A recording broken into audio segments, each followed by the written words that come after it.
if you notice, I had to shift my camera because the sun was burning my retinas.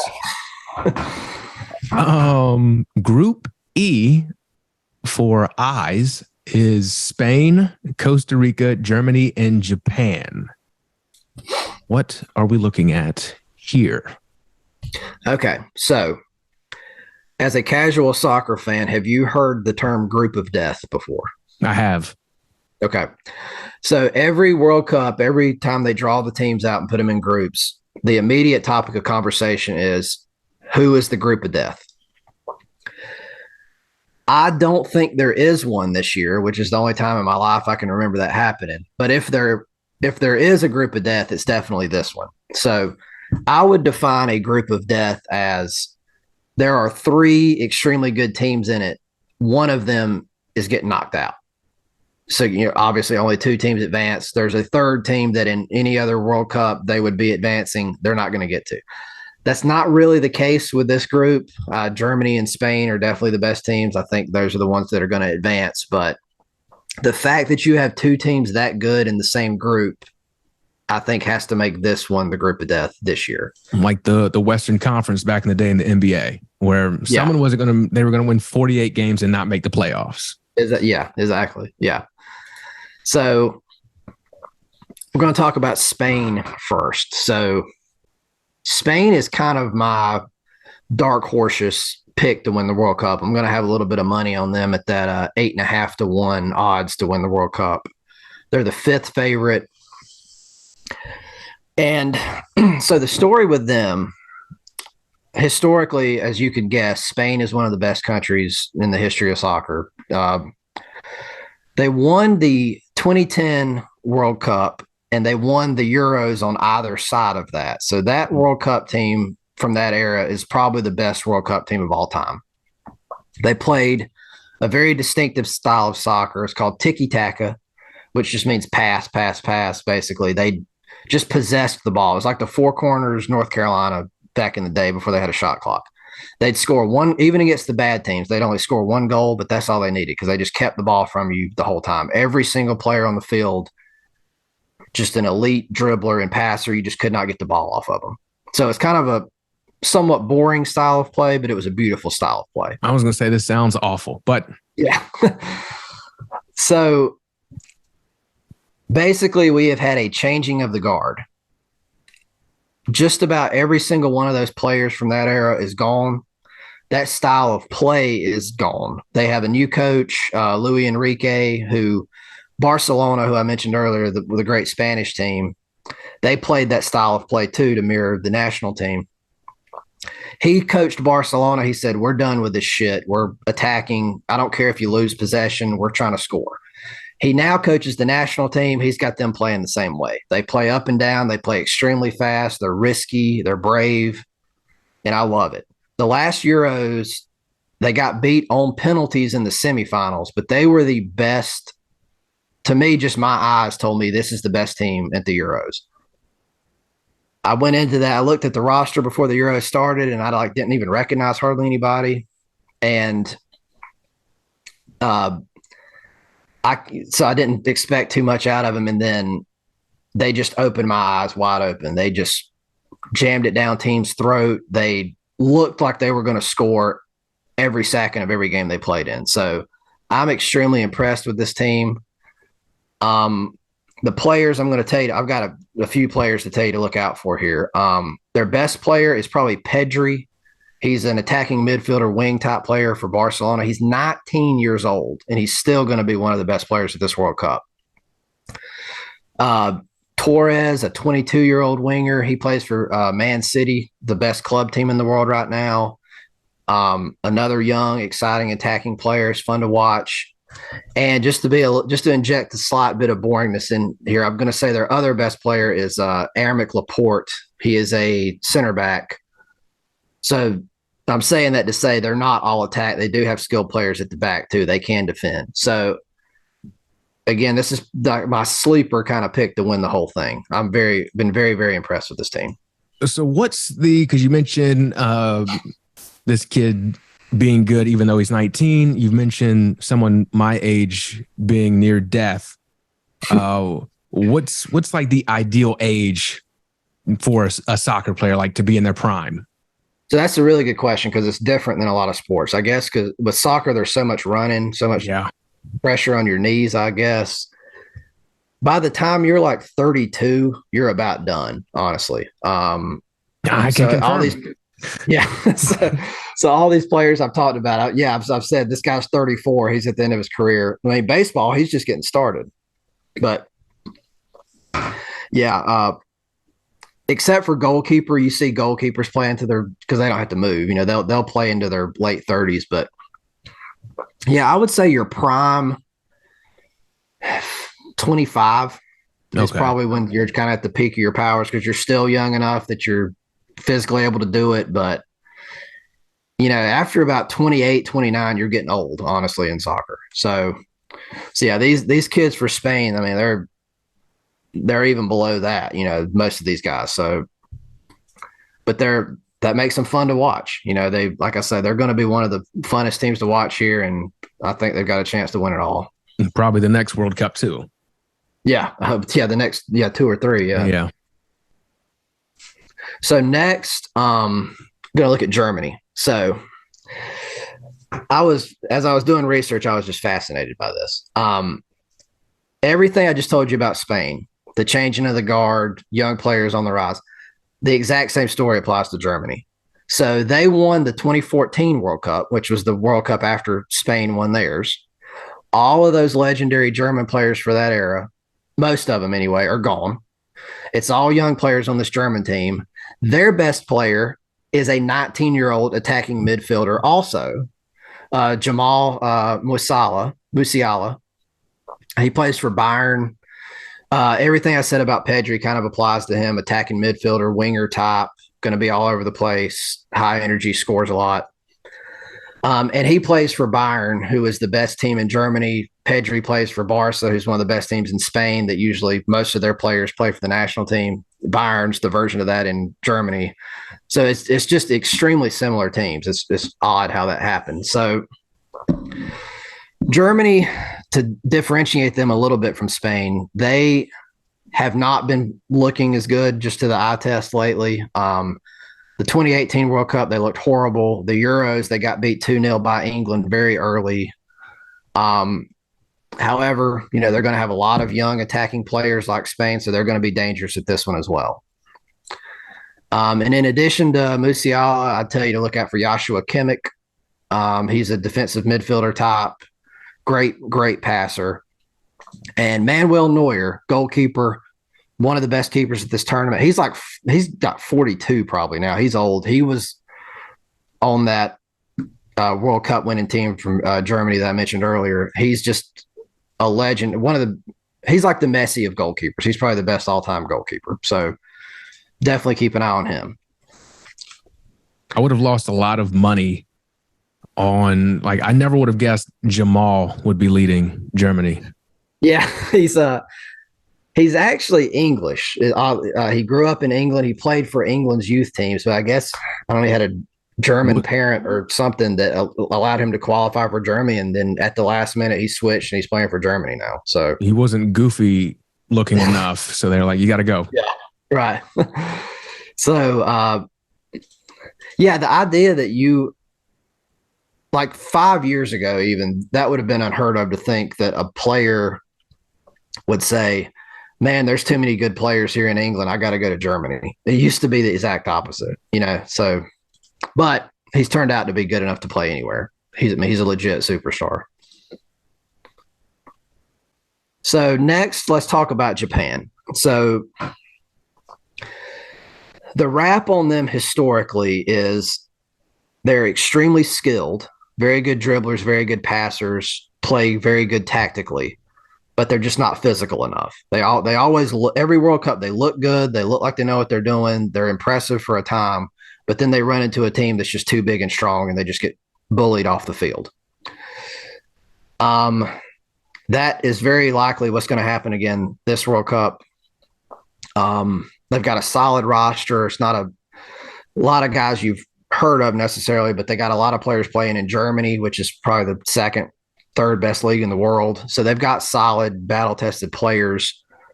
And their best player, Daichi Kamada, is actually the leading scorer in Germany. So they've got a guy that can put it in the back of the net. And I mentioned how bad the U.S. looked lately. This is the team that beat us 2-0 in the second to last friendly before the World Cup. So we obviously weren't physical enough to push them off the field. They carved our asses up and made us look stupid. So wonderful. Yeah.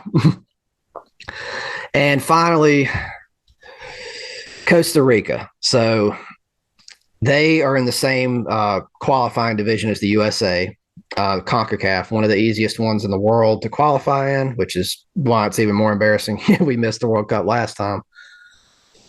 They barely qualified in this. So historically, they've been a decent team. They're not that great this time, but they don't have any real superstar players except for one guy I'll mention in just a second. But they're probably not going to make it long in this World Cup, probably not going to make it out of this group. But I will say, you're not going to have a fun time playing this team. You're probably going to come out of the game with a few injured players. They play tough, hard as nails defense. They're not scared to kick you and trip you and shit. So they're going to be hard to play against. Their best player is Keylor Navas, goalkeeper. In my opinion, he's the second best goalkeeper in the world. And guarantee you, he's going to make some legendary saves. One, because he's that good, and two, he's going to have a lot of shots coming at him because Costa Rica in front of him is not very good. So yeah, that's Costa Rica. So who do you have winning this group? I've got Spain winning this group, and I've got Germany in the number 2 spot.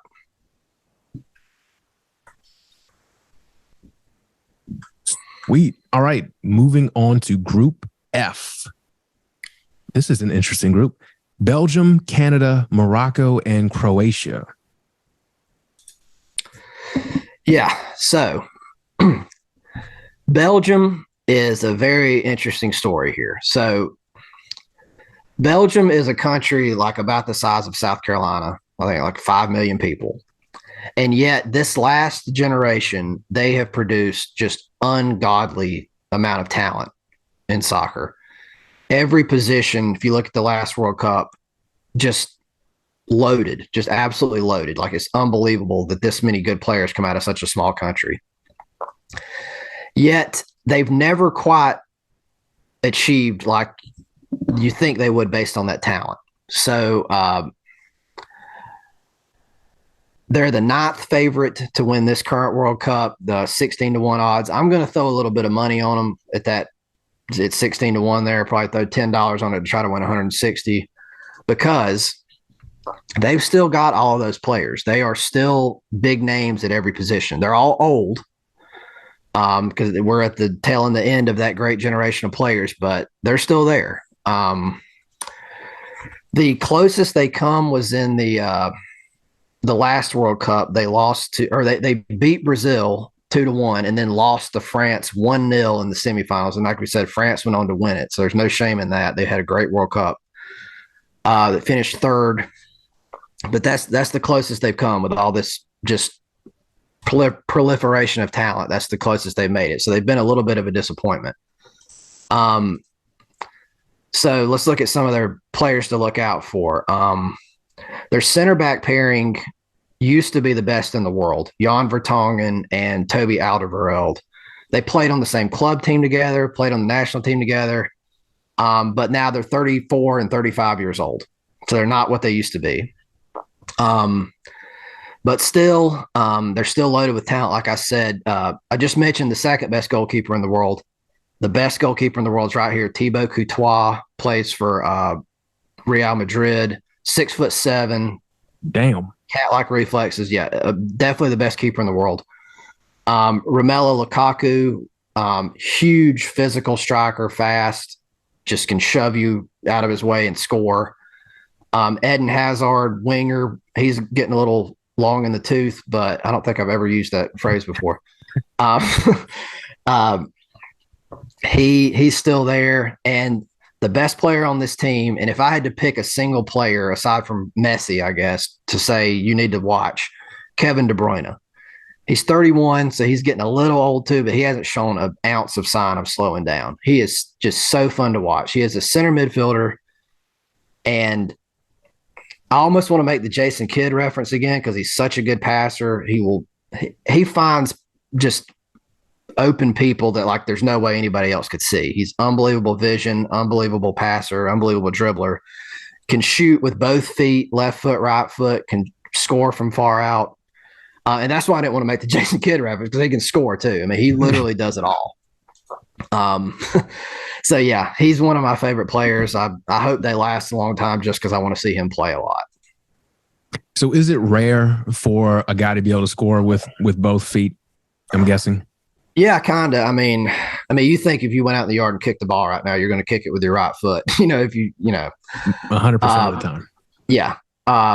So yeah, it's a skill that like if you have it, it is very, very beneficial. And not every player makes the effort to learn how to kick with the other foot, and it makes a big difference, and it not only shooting, but it allows you to pass both directions a lot easier too. So yeah, he's definitely like a 10 out of 10 with both feet. It's ambidextrous. I think that's correct. So next, we're going to look at Croatia. So they made the final. We talked about Spain and Germany with the uncanny similarities a minute ago. We're going to do it again here. Croatia is a tiny nation that I think they've got even less people than Belgium. I think they've got like 3 million people. And yet, golden generation come through, and they made the World Cup final, the last World Cup, with just a ton of talent on the field. And obviously, France was too good. They beat them, but just an amazing accomplishment for a country that size to make the World Cup final. And like Belgium, that golden generation is getting pretty old itself. But they're still playing good. So talk about the last Euros again. They lost to Spain in a 5-3 game. They were I actually had money on this game, so I was watching it intently. Spain was up 3-1 in like the 90th minute. Croatia scored twice in like a minute to tie it up, and then they lost 5-3 in extra time. So they can still score. They can still play with the best teams. Their best player. Now, this is a guy I would really say also keep an eye out for. Definitely watch this guy play. Another center midfielder, Luka Modric. He's 37 years old, so he is really at the end of his career here. But he's still doing it. He's still good. He in 2018, which was the World Cup year, he won the Ballon d'Or, which is the best player in the world. So even over Messi and Ronaldo, he wins the best player in the world trophy. I don't even know. Patrick Mahomes is going to be my reference here because the passes he makes, not only good, they're like flashy, like jaw-dropping SportsCenter top play good. Like the no-look shit Patrick Mahomes does, like Modric does shit like that too. He's very fun to watch. So he's probably not as good as De Bruyne, but he's like a little more flashy. He's like that, a little flashy. So big fan of his. Google tells me that being able to use both feet well is ambipedal. Oh, I didn't. I thought it'd just be I thought it was going to be ambidextrous too, but I guess that's just hands. I guess. Yeah, I don't know. I got to look at the root origin of dexterous, I guess. Yeah, I don't know what that means. Yeah. Amphibious. That's what it is. Amphibious. Yep, he's amphibious. Yeah. All right. Next, we're going to look at another CONCACAF rival of the United States, Canada. Playing in their first World Cup since 1986. I'm surprised they even played in that one because they are not known for soccer. But they won the qualifying group with the U.S. They finished ahead of us and Mexico. As you can guess, they're not loaded with talent, but they're extremely, extremely well coached. Like they are very hard to score against. Every player is just in perfect position all the time, very difficult to play against. And they've got two truly elite superstar players. Jonathan David, who's a striker, and Alphonso Davies, who plays for Bayern, left back. So left back is one of your defenders. But for Canada, it's kind of like a high school football team. Like they're going to use their best player at quarterback, even if he'll go in and play something else in college, but he's too good not to touch the ball every time. That's what Canada does with Davies. For his club team, like I said, he's left back, but they play him up top. He's just too important not to be near the goal for a smaller nation like Canada. So definitely would keep an eye on both of those guys. Canada is very good. And finally, again with the similarities here, Morocco. So Morocco qualified out of Africa. Historically, a pretty good, not great soccer nation. And their best player is also not a left back, but a right back, same thing, who plays for PSG, one of the best clubs in the world. But here, he's too good to play that far back. They play him up near the net. Very fast, attacking.